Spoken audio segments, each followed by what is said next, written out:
CBN Debate.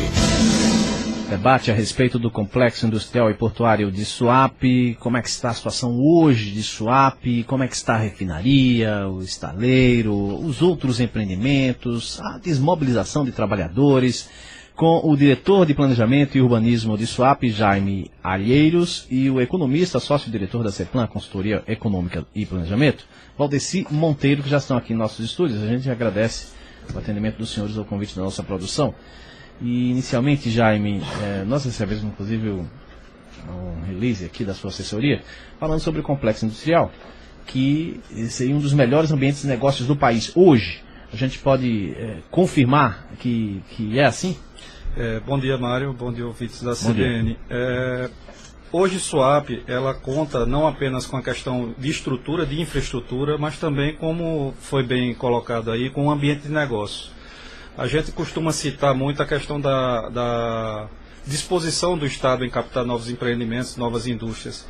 Mas essas indústrias não viriam para Pernambuco se não houvesse todo um arcabouço, se não houvesse todo um apoio, um suporte do complexo para a implantação dessas indústrias. Então, seria estéril a iniciativa de atrair novos empreendimentos se não houvesse uma situação econômica, uma situação de qualificação de mão de obra e de infraestrutura que atendesse essa demanda dessas indústrias. Então, sim, hoje Suape continua sendo e será ainda no futuro um grande chamariz para novos empreendimentos aqui no estado de Pernambuco. Concorda, Valdeci? Sim, bom dia, ouvintes, Mário e o Jaime. De fato, Suape, que não é um projeto novo, né, tem mais de 30 anos a concepção, ele é um diferencial para Pernambuco, né, pela sua localização estratégica, né, e você tem uma dupla vantagem aí, é o porto e numa concepção de complexo, né, você tem um conjunto de indústrias, né, que está sinalizando para algumas cadeias novas, inclusive, né, importantes. Uhum. Bom, em relação à região Nordeste e ao Brasil como um todo, como é que está o nosso porto? Olha, Suape hoje é considerado um dos portos públicos de referência nacional. Não só nacional, mas também é um porto de interesse internacional.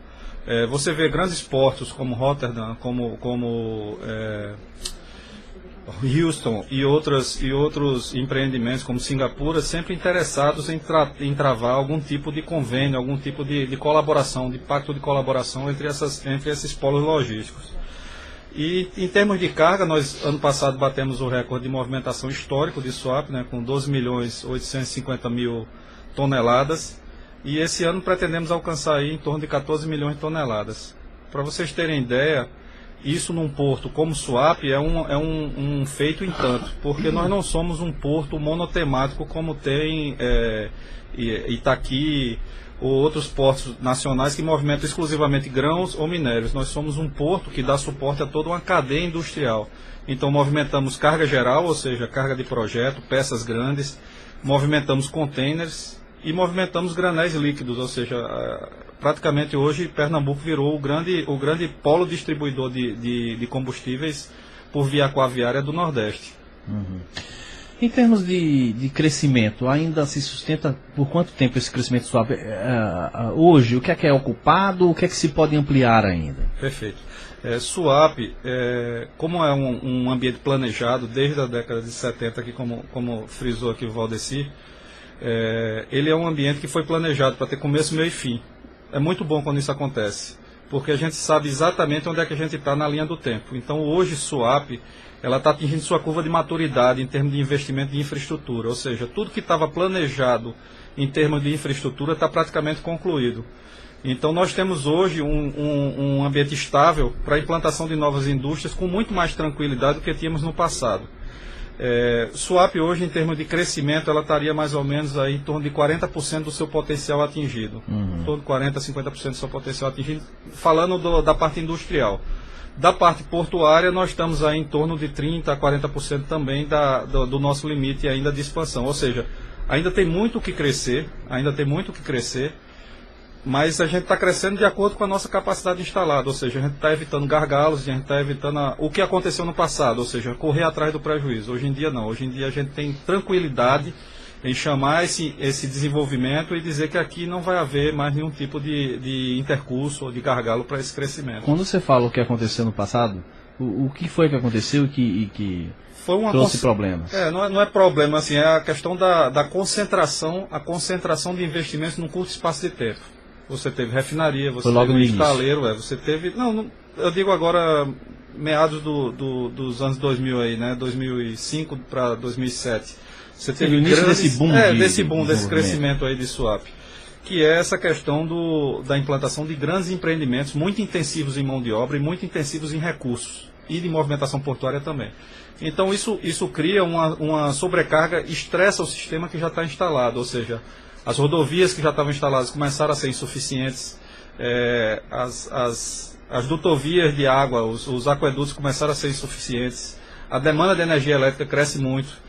Então você tem que começar a correr atrás dessa infraestrutura que durante os anos passados não houve necessidade de investir. E agora não, você teve que suprir esse déficit que aconteceu, né, com esse boom. E posteriormente agora a gente teve a tranquilidade de planejar e agora já tem uma demanda ociosa instalada para poder receber novos empreendimentos.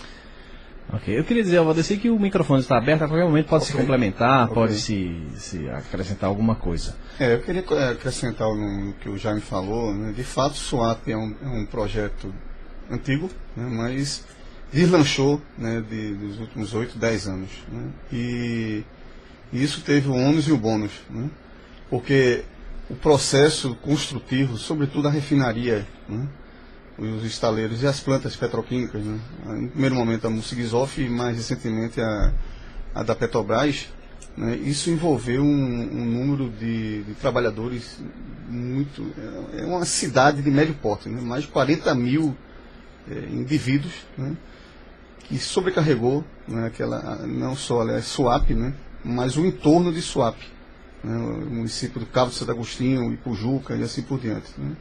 E agora nós estamos vivendo um momento em que essa mão de obra está desmobilizando, né? Ainda continua algumas obras, mas sobretudo a refinaria, né, que já está praticamente aí pronta, né? E isso vai diminuir, né, esse impacto, pelo menos, desse fluxo de gente, né? Vai ter menos gente, mas por outro lado deixa também problemas na economia, né? Pelo menos que tem repercussão em Pernambuco como um todo, né? Que vinha puxando de fato a economia de Pernambuco, a construção civil, muito em cima dessas obras, não só de SWAP, mas outras obras como a Transnordestina, etc. Né?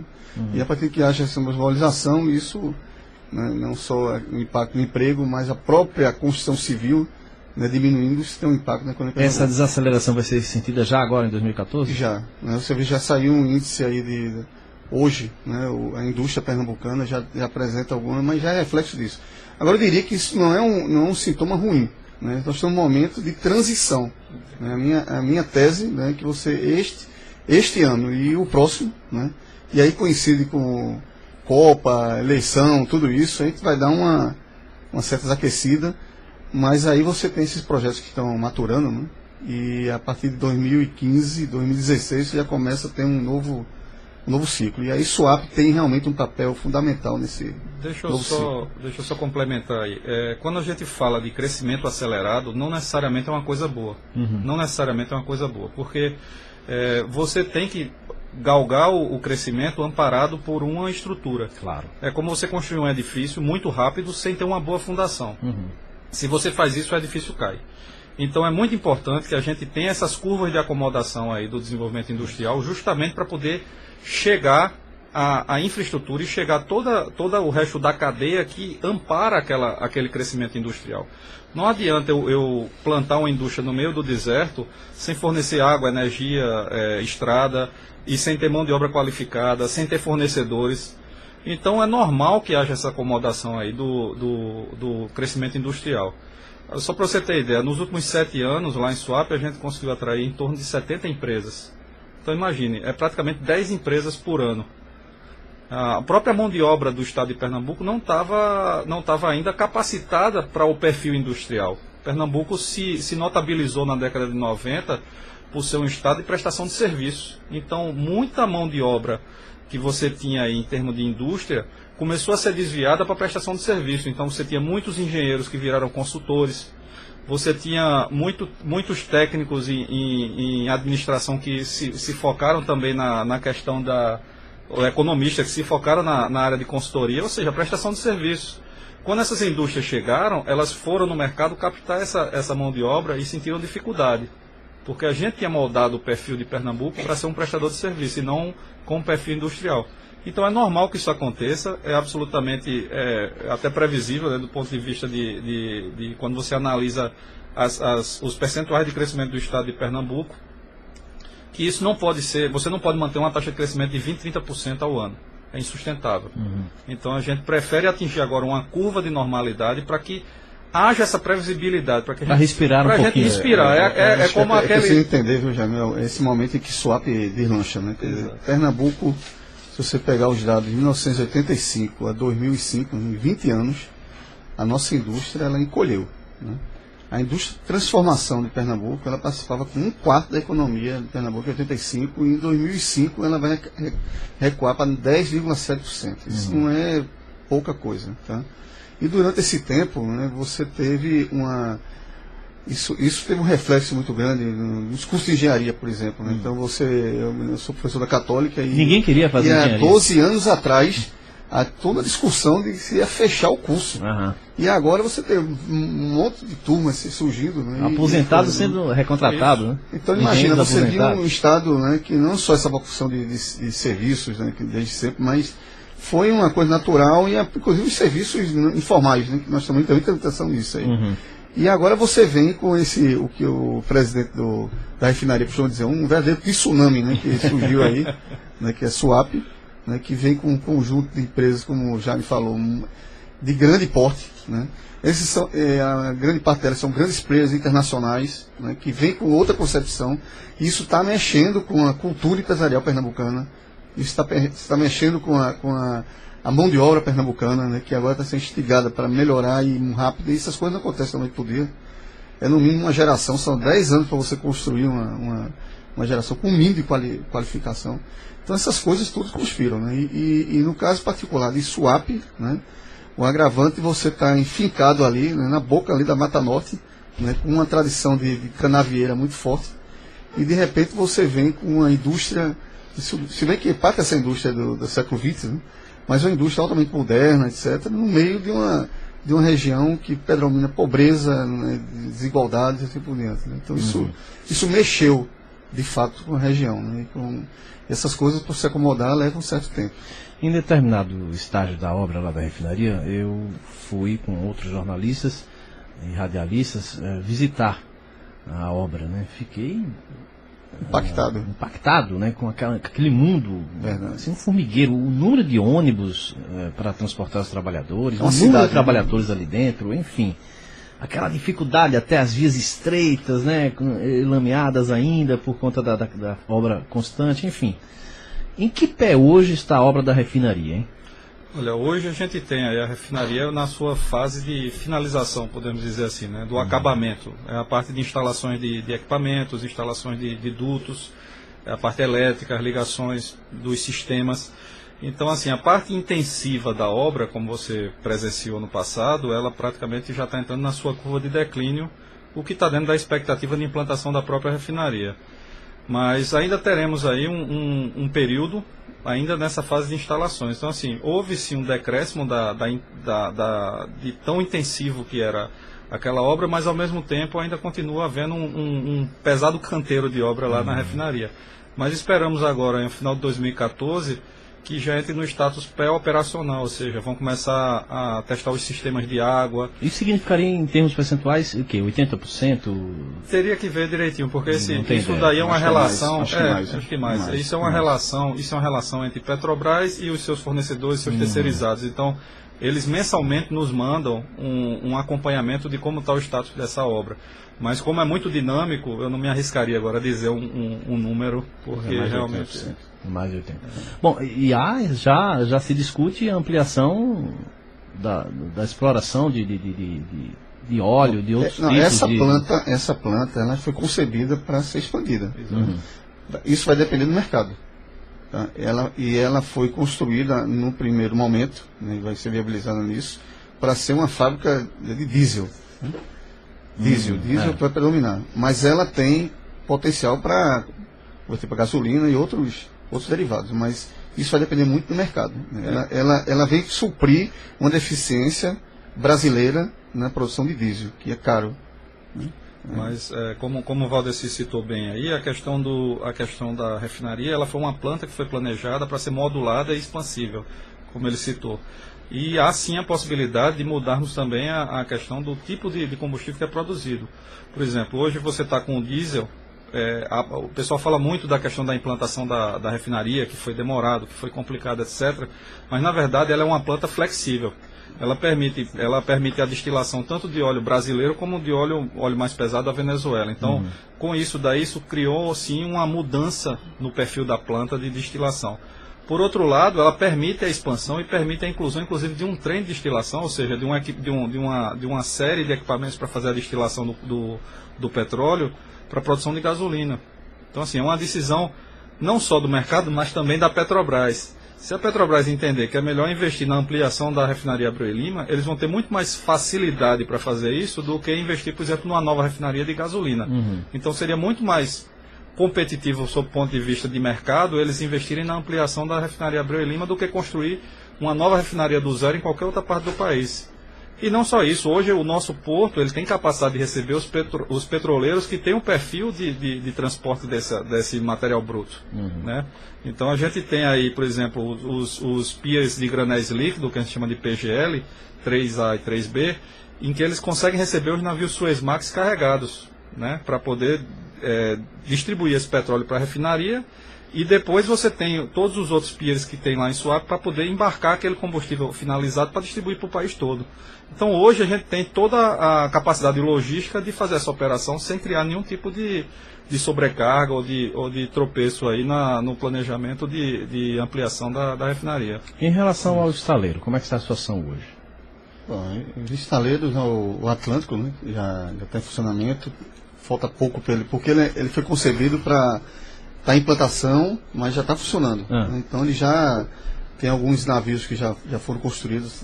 Outro dia eu brinquei, não sei se foi o presidente do SAP que veio aqui, disse, onde é que está o João Cândido, né? Porque houve uma polêmica muito grande em relação ao João Cândido. Ele foi e voltou, mas já está lá. Está em Portugal. Eu ouvi falar que estaria em Portugal ajeitando todo de novo. Aí ele disse, não. Aí foi lá no computador, no GPS, e localizou o João Cândido na bacia de Campos. Está operando, né? É verdade. Mas fora o Atlântico tem o Promar, né? Que já está também, né? Já começa a funcionar. E cada estaleiro ele tem uma concepção, né? E eu acho que aí você porque são dois agora. Pernambuco toda vez nessa linha.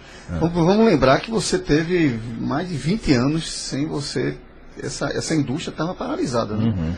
E você retomou pelo Nordeste. Né? Então, isso aí é uma indústria importante, né? Que emprega muita gente, né? Tem um efeito multiplicador forte. Né? Aliás, não só ela, né? Você pegar a Fiat, todos eles, né? A refinaria menos. Né? A refinaria vai empregar 1.500, 1.600 empregos diretos, mas ela não tem esse efeito tão forte. Teria que ter um efeito importante as plantas petroquímicas. Né? E aí a gente tem que olhar sempre o exemplo aqui perto, que é Camaçari. Né? Essa coisa não é fácil, não acontece noite por dia, você pensar na segunda, terceira geração de petroquímica, né? Que é um sonho, porque a partir dessas plantas você pode chegar a N fábricas, as possibilidades são diversas, mas aí você tem muito chão para chegar lá. Né? Eu me lembro, ele foi o secretário de desenvolvimento do Estado de Pernambuco. Que é o presidente. O Márcio. O Márcio.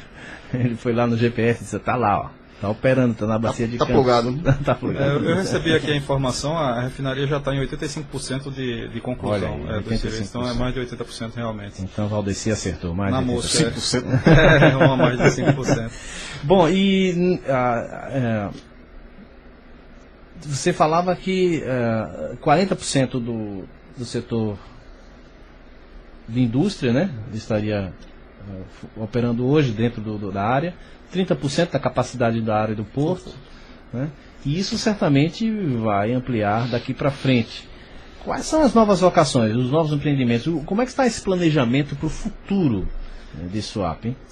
Como a gente estava falando no início, né, Suape está entrando na sua curva de maturidade, né? Ou seja, a gente está saindo da adolescência, que foi esse crescimento acelerado que nós tivemos aí no início dos anos 2000, e estamos atingindo agora a nossa maturidade, vamos dizer assim, tanto do ponto de vista de infraestrutura, como também do ponto de vista de negócio. Então, assim, Suape pretende para o futuro mudar um pouco o seu plano de negócio, tratar de uma maneira mais... A gente fala muito de sustentabilidade, do tripé de sustentabilidade, mas geralmente a gente sempre foca no social e no ambiental e esquece o econômico. Então, assim, hoje a preocupação do complexo é crescer sustentavelmente e também sem perder o foco nessa questão econômica. Hoje a gente tem aí, por exemplo, um grande polo de serviço sendo formado, que é o Latitude Suape, que é um novo empreendimento que está sendo lançado, onde é hoje o centro administrativo de Suape. Vai ser uma torre, onde vai ficar a administração de Suape, onde vamos ocupar em torno de 3 andares e os demais andares vão ser alugados para empresas. Temos mais 6 edifícios comerciais que vão estar no entorno, ou seja, a indústria ela não cresce sozinha. Ela não cresce sozinha, é preciso você prover também o serviço e você prover toda a cadeia de suporte daquela indústria. Então, a ideia é trazer para o coração de Suape toda uma cadeia de prestação de serviço para justamente dar suporte ao desenvolvimento industrial. Na área do porto, a gente tem aí os novos empreendimentos, né? Hoje, com a nova lei dos portos, essa questão ficou toda regulada lá por Brasília. Mas aquele aí, problema foi sanado? Ou não? Em parte, né? Porque houve um descompasso, na verdade. Essa mudança da regulação criou um descompasso no nosso investimento, no nosso planejamento. Porque, por exemplo, nós tínhamos aí o terminal de contêineres, estava pronto, aprovado pela ANTAC para ser listado. Então, nós estamos falando de 2 anos de atraso na implantação de um importante equipamento logístico para o estado de Pernambuco, que é o segundo terminal de contêineres. Isso foi causado pela mudança da regulação, ou seja, todo o trabalho que nós fizemos, ele teve que ser recompilado dentro do novo formato da lei, para poder chegar agora, talvez em maio a gente tenha algum destrave nessa questão. Para que as pessoas entendam, a gente está falando daquele processo todo no qual o Suape ficaria vinculado a Secretaria de Portos. Secretaria de Portos, né? Quer dizer, como outros portos, e aí se brigou muito para que Suape permanecesse independente em relação a isso. Permaneceu independente? Veja só, o porto já era um porto delegado. O Porto de Suape, ele nasceu um porto pernambucano, isso é bom deixar bem claro. Não foi uma iniciativa do governo federal a criação do Porto de Suape, foi uma iniciativa do povo pernambucano de criar aquele porto. Então, do ponto de vista de empresa, de administração, nós administramos aquele porto como uma empresa do estado de Pernambuco. É um ativo do povo pernambucano. O que há em termos de delegação ou não é da possibilidade de Suape fazer suas próprias licitações de ampliação da área portuária. Quando a gente analisa Suape apenas sob o ponto de vista de logística, talvez não seja crítico para o governo federal a implantação de um segundo terminal de contêineres ou de um terminal de granéis vegetais para soja, para milho, etc., ou para ampliação de um terminal de veículos. Mas para o porto de Suape, a gente dá suporte a uma cadeia de desenvolvimento industrial, não só para Pernambuco, mas para o Nordeste também. A gente dá suporte a Alagoas, a gente dá suporte ao Rio Grande do Norte e dá suporte a Paraíba. Então, não poderia você encarar o Porto de Suape como o governo federal encarou, simplesmente como um equipamento de logística. Ele é uma coisa vinculada ao desenvolvimento industrial também, ele é uma estrutura vinculada ao desenvolvimento industrial. Ok, daqui a pouquinho a gente vai voltar a discutir a respeito do Complexo Industrial e Portuário de Suape, nesse debate de hoje com Jaime Alheiros, diretor do Planejamento e Urbanismo de Suape, e Valdeci Monteiro, economista, sócio-diretor da CEPLAN, Consultoria Econômica e Planejamento, daqui a pouquinho, depois do repórter CBN. CBN Debate. Debate a respeito do Complexo Industrial e Portuário de Suape, com o diretor de Planejamento e Urbanismo de Suape, Jaime Alheiros, e o economista, sócio-diretor da CEPLAN, Consultoria Econômica e Planejamento, Valdeci Monteiro. Bom, estávamos falando a respeito de refinaria, estaleiros e os outros empreendimentos, hein? Como é que estão? Como é que está essa cadeia hoje dentro de Suape?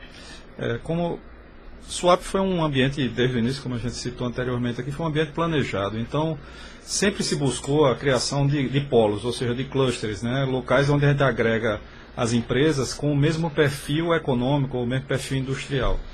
Então, Suape é dividido em polos hoje. Então, a gente tem um polo de metalmecânica, você tem um polo de alimentos, você tem um polo de estaleiros, você tem o polo portuário, né? Que é essa atividade portuária, e o polo de serviços. A gente está falando aí de um horizonte de em torno de 105 empresas instaladas em Suape. Dessas 105 empresas, você tem diversas cadeias que estão se adensando, ou seja, estão crescendo, estão trazendo novas indústrias. Pelo fato de existirem indústrias, você está trazendo novas indústrias com o mesmo perfil industrial, como é o caso da cadeia eólica. né? Você tinha anteriormente a INPSA, que fazia o aerogerador, você já fazia a turbina, e aí agora você já tem a INPSA, você já tem a Gestamp, você tem a LM Wind Power. Então com isso daí, a Iraeta, você consegue adensar essa cadeia, e quando você adensa essa cadeia, você ganha na escala, ou seja, o produto que é construído lá em Suape hoje, ele tem um percentual vamos dizer assim, de produção dentro do próprio estado muito maior do que outros equipamentos. Hoje Suape, ela produz a pá eólica, produz o gerador, produz a torre e produz a flange, que é o que faz a conexão das torres. Com isso tudo junto, hoje a gente pode dizer que Pernambuco é o estado que pode fornecer para qualquer outra cadeia, qualquer fazenda eólica, qualquer outro estado que tem um grande potencial eólico, a torre pode sair completa daqui de Pernambuco, o aerogerador ele sai completo aqui de Pernambuco e pode ser exportado. Então isso é um sinal de maturidade desse polo de eólica. Eu queria lembrar também que Suape ressuscitou algumas vocações de Pernambuco que estavam adormecidas, né? Por exemplo, a nossa indústria de alimentos, né, que é muito tradicional, baseada no mundo do açúcar, ela se revigorou a partir de Suape, né? A PepsiCo e outros empreendimentos que estão lá, que transbordou inclusive para a Vitória de Santo Antão, né? Então, a indústria química nossa, que de novo tem a ver com o mundo do açúcar, álcool, né, etc., ela foi revigorada agora com a grande química, né? Petróleo, petroquímica, etc. E a metalmecânica, que é uma indústria extremamente importante de Pernambuco, que a partir da indústria naval também se revigora, né? Então isso aciona uma memória importante dessa indústria de Pernambuco, que, como eu disse, estava adormecida há 20 anos, né?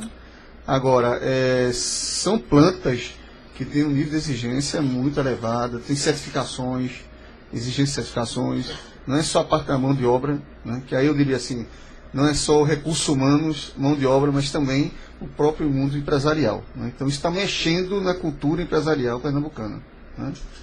E exigência de certificações, quer dizer, a cadeia de fornecedores, isso bate fortemente. E na minha concepção, você tem um impacto grande encadeador, esse que já me falou, esses polos, né, de energia renovável, na metalmecânica, assim por diante. E o que isso vai repercutindo no tecido produtivo pernambucano, repercute na indústria, isso é um processo gradual, mas repercute muito fortemente na estrutura de serviço, que é uma vocação pernambucana. Então, eu diria, por exemplo, tem impacto sim para o Juca e Cabo, que está ali dentro, porque é onde está presente, mas, por exemplo, tem impacto forte para Recife, que tem uma estrutura de serviços importante, né? Então, eu acho que com o tempo essas coisas vão se acomodando, não é do que podia, né? E o impacto do Suape realmente é um impacto grande. Bom, e agora com o outro lado, né, que é a FIT, você cria um grande, eu digo assim, um grande corredor, né, que é um colar, né, que tem uma expectativa de você ter uma metrópole expandida, né? E vai de Suape até Goiânia. Inclusive na infraestrutura de estrada. Isso. Porque a duplicação da 101 no norte ali já não vai dar conta daqui a algum tempo. O jeitimento, o arco metropolitano e outras obras, né, que já me pode falar melhor aí, mas você tem as acessibilidades de Suape, que é um problema hoje sério, né? Para esse setor sul, o que é que vem se pensando em termos de ampliação dessa infraestrutura de... Hoje a gente tem uma situação em Suape muito diferente do que a gente tinha há 2 anos atrás. Isso é um dos gargalos, né? Um dos gargalos é a infraestrutura, principalmente na parte de mobilidade. Quando você analisa as notícias, até o fato de vocês serem jornalistas, você percebe isso muito claramente.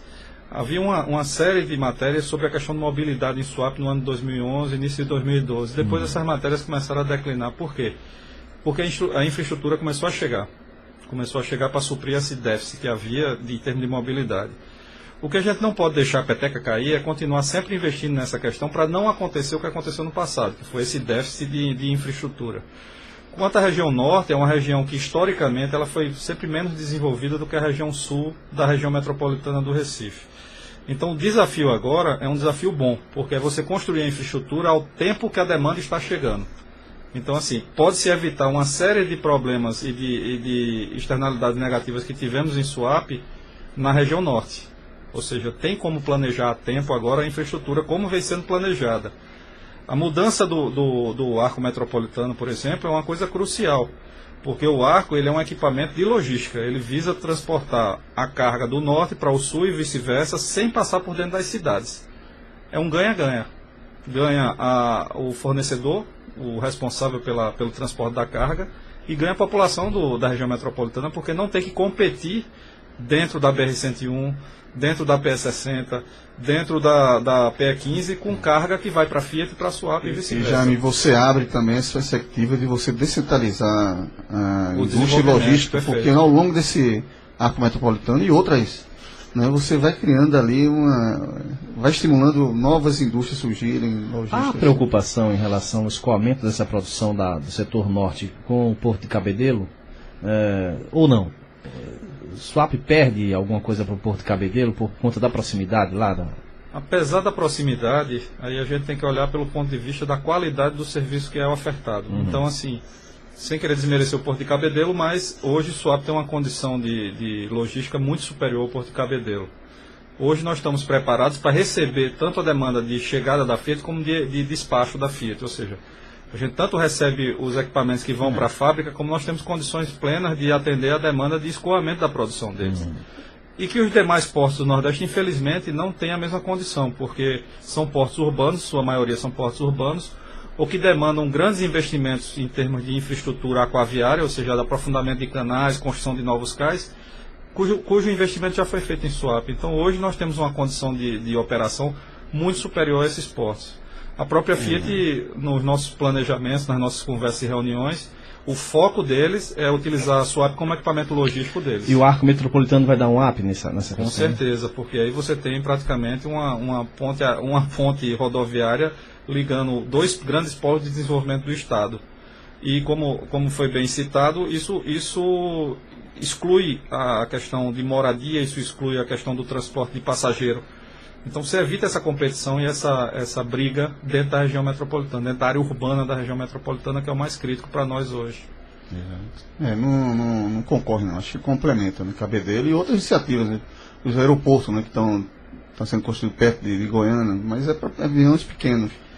Eu acho que a gente agora tem que parar, né, o governo tem que fazer um dever de casa, que é planejar tudo isso, porque agora não é só planejar, que teve plano diretor, o SUAP foi revisado, teve SUAP sustentável, mas agora a perspectiva é muito mais ampla, né? Você tem que olhar uma metrópole expandida. Então vamos ao dever de casa. Já falamos agora há pouco, 60% ainda da capacidade da área industrial, 70% da capacidade portuária. O que é que está se planejando para daqui a quanto tempo mais ainda? Nós temos um horizonte aí, uma expectativa em torno de 15 anos. Ainda estarmos na fase de implantação de novas indústrias. Depois disso, vamos entrar numa fase de gestão pura e simples do complexo como um grande condomínio. Então, assim, o nosso perfil hoje vai deixar de ser um perfil tanto de obra, os nossos indicadores vão deixar de ser obras e investimentos e vão passar a ser produção industrial, impacto do PIB pernambucano, quantidade de empregos. Então, vai mudar um pouco o nosso olhar sobre Suape. É isso que acontece. A gente vai começar a parar de ver Suape como um canteiro de obras e vai começar a ver Suape como um polo industrial já consolidado e estabelecido. Projetando esses 15 anos de PIB aí para Pernambuco, hoje tem uma participação discreta no PIB brasileiro. O que é que se espera daqui a 15? Alguém já fez essa projeção ou não? Não, foi feito, né? Isso foi feito no plano diretor e isso é coisa muito dinâmica, não dá nem para a gente agora voltar a dizer, mas eu posso dizer, por exemplo, hoje já o complexo Suape ele responde por quase 10% do PIB de Pernambuco, que não é pouco isso. E Pujuca hoje já é ele tem o segundo maior PIB de Pernambuco, passou o Jaboatão do Guararapes, e é o maior PIB, arrecadação per capita. Se pegar a arrecadação de Pujuca pela população, ela é maior que Recife. Né? Então, tudo é impacto de Suape. Agora, a perspectiva é essas coisas... Goiânia vai brigar junto com Ipojuca daqui a um tempo? É possível, é possível, mas ainda tem muito chão. Né? Eu acho que, como já me disse, essa parte sul, né? Você já tinha um cabo que já tinha indústria. Né? Já tem uma memória industrial, está ali colado, é uma extensão de Recife. E como eu disse também, o Suape já existia, né? Ele falou aqui da adolescência, né? Ele está falando de adolescência. A infância não foi muito boa de Suape. Ele passou uma infância traumática, sofrível. Né? Teve que se meio virar. abandonada. Para viabilizar lá, teve que colocar fábrica de fralda, de cerâmica, um monte de coisa que não tem vocação de porto. Porque o ideal é você ter uma estrutura industrial e logística que tem a ver com exportação, importação, né, entreposto. Né? Não tem sentido você, numa área nobre que está próximo de um porto, você botar uma fábrica que não é para o mercado de consumo imediato. Né? Mas era o que foi possível na infância. Aí na adolescência, ver se isso foi adolescência rebelde, né? Ela veio com tudo, como bom tudo tem direito, né? Como bom nordestino, tudo é mais complicado. Tudo direito. Veio o lado bom e o lado ruim, né? Veio grandes empresas, mas veio também um monte de gente que foi atraída para lá, né? Tem um problema lá dentro de Suape, que são 13.400 mais ou menos hectares, né? E você lá tem gente morando lá. Né?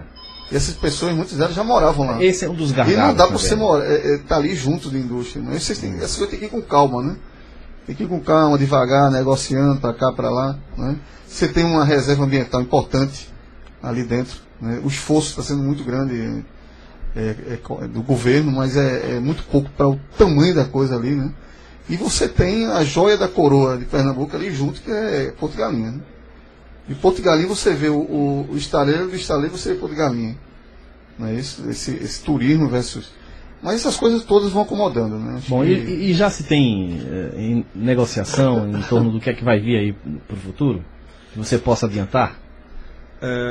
Bom, continuamos adensando as cadeias, né? Então, por exemplo, vamos entrar agora com a planta de beneficiamento de coque, que é o subproduto da destilação do petróleo, que é um material como um carvão, é um material calorífico, que serve para indústrias, outras indústrias como de cimento, por exemplo, e caldeiras, né, para gerar energia.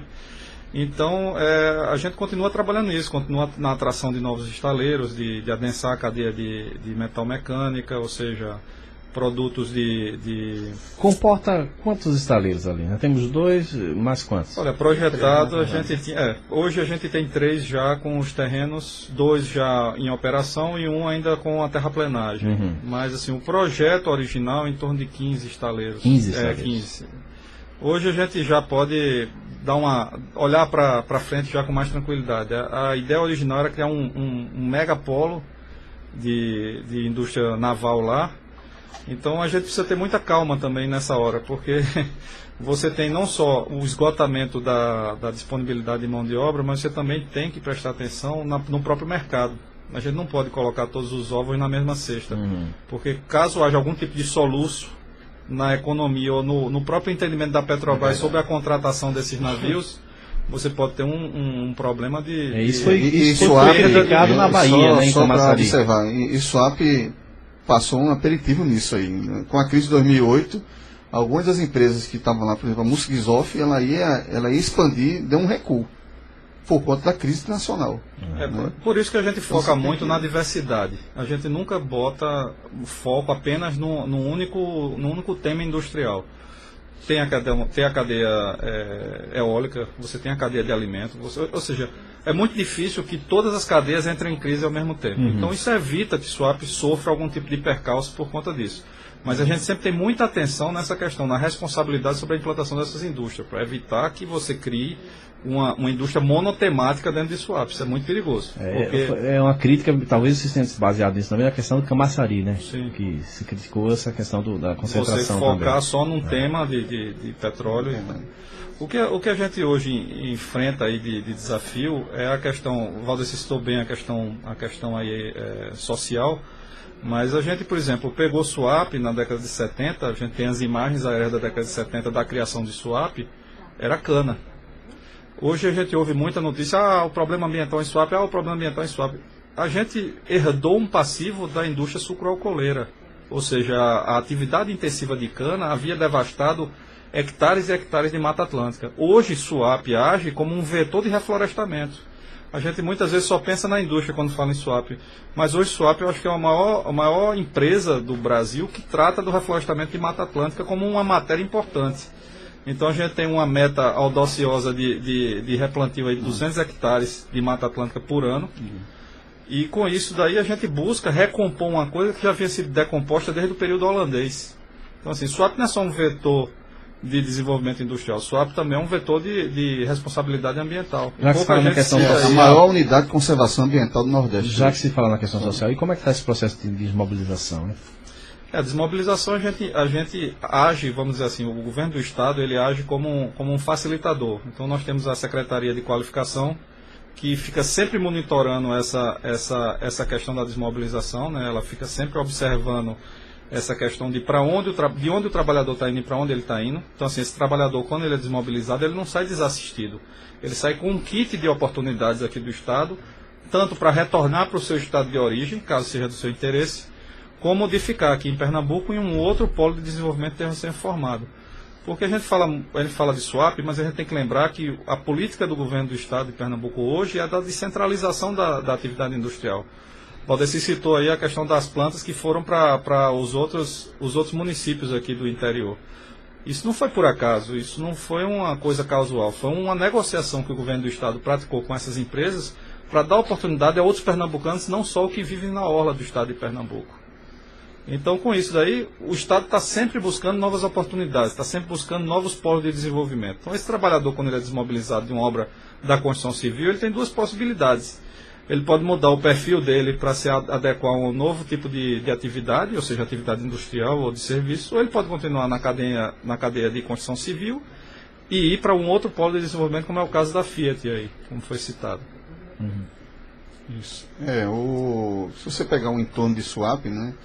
E o novo plano diretor já vislumbrava isso, essa ideia de você criar distritos satélites, né? Na proximidade, pelo menos um raio de 30, 40 quilômetros, é possível você criar plantas que são articuladas a SWAP.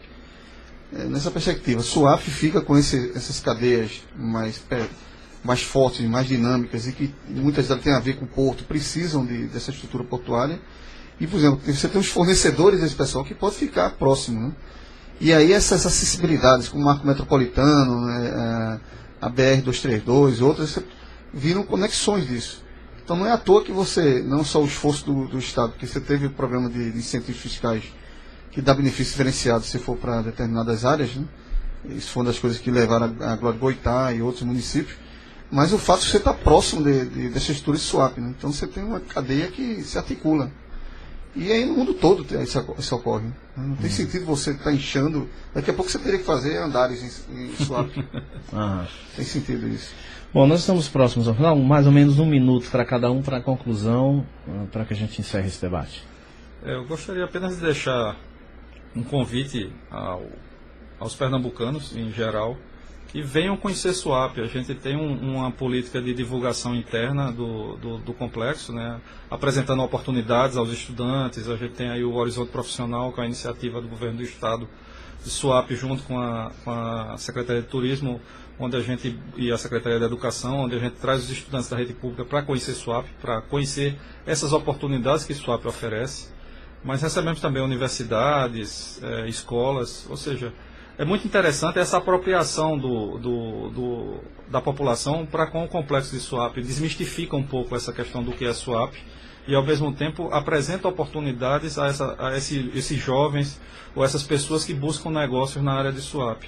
Isso é uma iniciativa que vale a pena conhecer. Eu acho que para todos deveriam ter essa oportunidade de conhecer o que é SWAP e buscar o contato conosco. Tem aqui a nossa assessoria de imprensa, podem entrar em contato direto no site lá de SWAP e tentar articular. E vamos aguardar. O futuro foi bem planejado o passado, praticamente não houve mudança no nosso planejamento. O nosso norte foi mantido desde a década de 70. Vamos aguardar agora os bons frutos que essa maturidade de SWAP vai trazer agora para o povo pernambucano. Ok, eu gostaria de agradecer o convite, né, e dizer que, como pernambucano, é uma oportunidade de estar aqui discutindo SWAP e outras iniciativas. É um prazer. E falar que exatamente em relação a SWAP, né, SWAP é um desafio para a gente, é uma coisa que veio para ficar. Agora a gente tem que fazer, todos pernambucanos, né, aí não é só o governo, mas os empresários, né, pernambucanos, né, enfim, o povo, de uma maneira geral, tem que agora correr, né, porque o tempo aí está conspirando. Então você tem questão de qualificação, certificação, etc. essas coisas têm que casar com o que está chegando. Ok. Agradecemos então ao Valdeci Monteiro, economista, sócio-diretor da Consultoria Econômica e Planejamento, a CEPLAN, e Jaime Alheiros, diretor de Planejamento e Urbanismo de Suape, por esse debate aqui na CBN Recife. Estamos encerrando.